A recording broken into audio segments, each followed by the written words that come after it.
In today's video, I'm going to teach you how to customize Chat Widget in Zendesk. We'll walk through how to give your Zendesk messaging widget a look that matches your brand while keeping it clear and easy for customers to use. On modern accounts, most visual settings live in the Zendesk Admin Center, so that's where we'll start.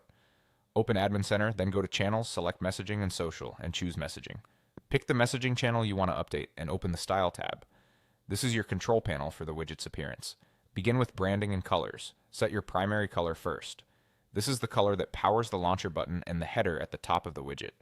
Choose a shade that represents your brand and provides strong contrast with any text that appears on top of it.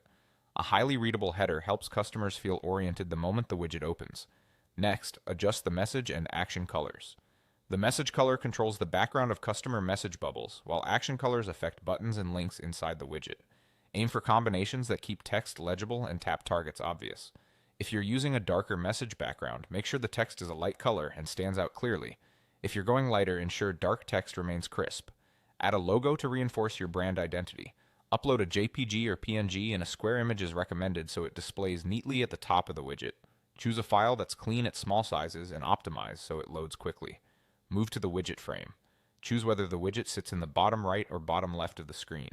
If you need to nudge it away from the edges, maybe to avoid overlapping a cookie banner, set pixel offsets until it clears other elements in your layout.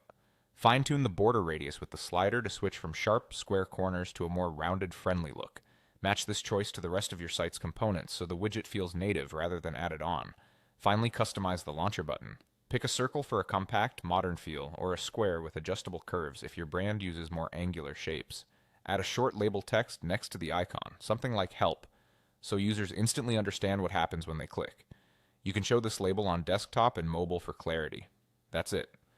With these settings, your Zendesk messaging widget will look professional, on-brand, and effortless to use, giving customers a consistent experience wherever they reach out.